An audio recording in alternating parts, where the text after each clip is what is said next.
I got those instructions, I promise.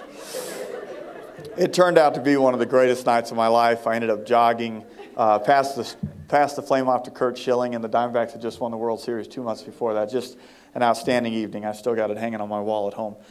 The fuzzy blue picture at the top center is the taxi cab driver. He was charged with aggravated assault on a police officer and his passenger. Through the investigation, it was determined that even though he was having a medical condition, he had caused 4 other accidents prior to mine, never disclosed that he had epilepsy. He lied on his driver's license applications, and he did not properly medicate himself for 6 years leading up to my accident. So he was charged with a crime, and it came time for the trial, and I didn't want to wonder or listen to rumors or just anything like that. I really wanted to know what was going to be said. So Brian took 3 weeks off work, and every day he'd come pick me up, he'd take me to court, we'd sit through every second of that trial.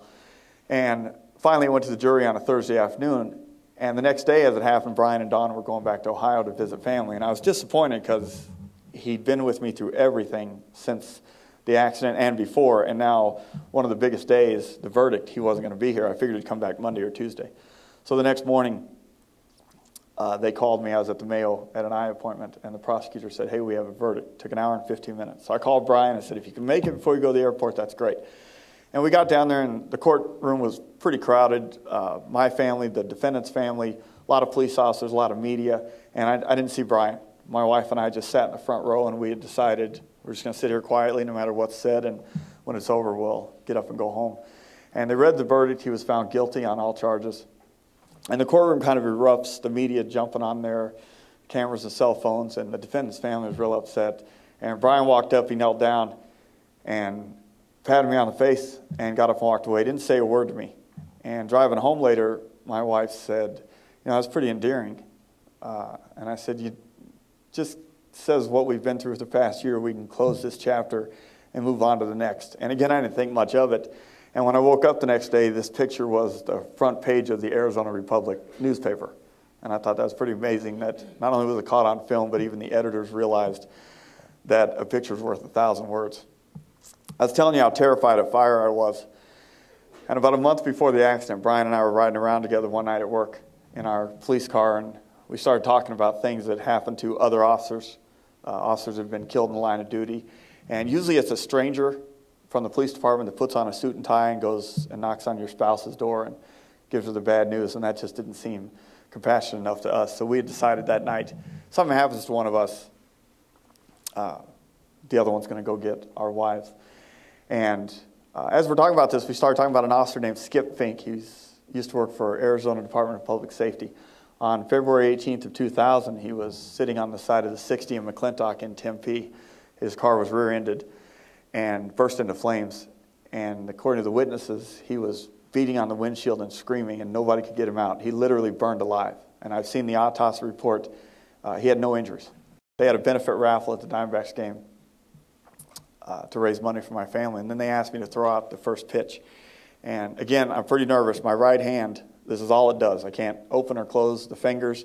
About 2 weeks prior to this, I had had my index finger voluntarily amputated because of how dislocated and painful it was. So I was still recovering from that. But again, a huge honor. So of course I accepted. And I took my grandfather. He's from a small town in Alabama. Never seen anything quite like this. And his wife of 55 years, my grandmother, had passed away just prior to this. So we got down there, and Kurt Schilling, who I had formed a pretty good friendship with after the torch run, he came up, he said, I'm going to catch this for you, which is a huge honor. He's a star pitcher, and he's going to catch a ceremonial first pitch. And I don't know all the rituals. I said, am I allowed to stand on the mound to do this? And he said, well, most people stand on the flat part in front of it, but if you want to stand on the mound, go ahead. He said, but don't short hop me because I'm not wearing a cup. I'm pretty nervous.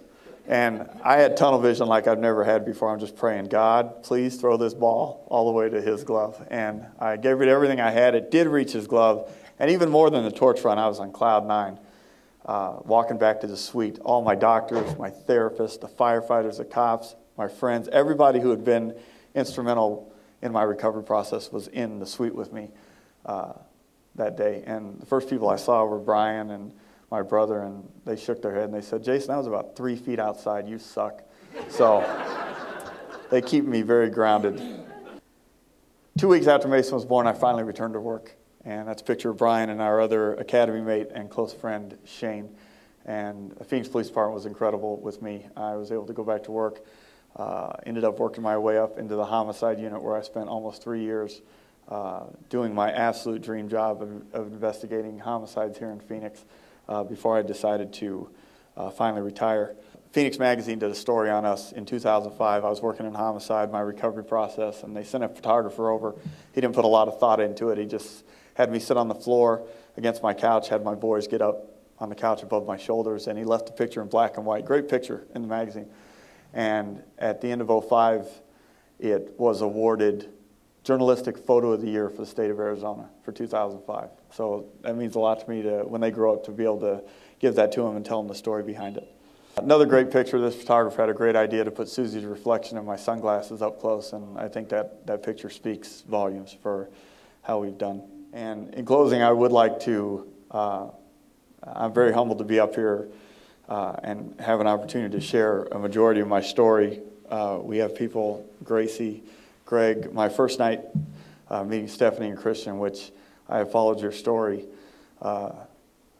since it happened, and it means a lot to me for you to be here.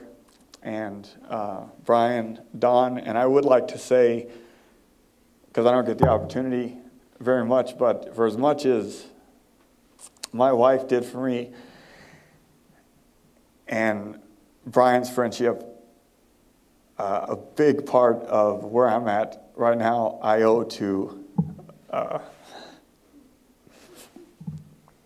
Dr. Layton.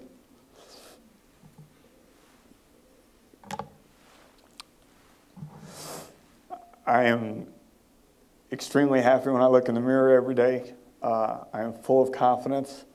And no offense, I don't plan on having surgery anymore anytime soon. But your personality, your zest for challenges, I think SOS is going to grow greatly each year because of what you bring to the table. And I thank you very much, and thank all of you.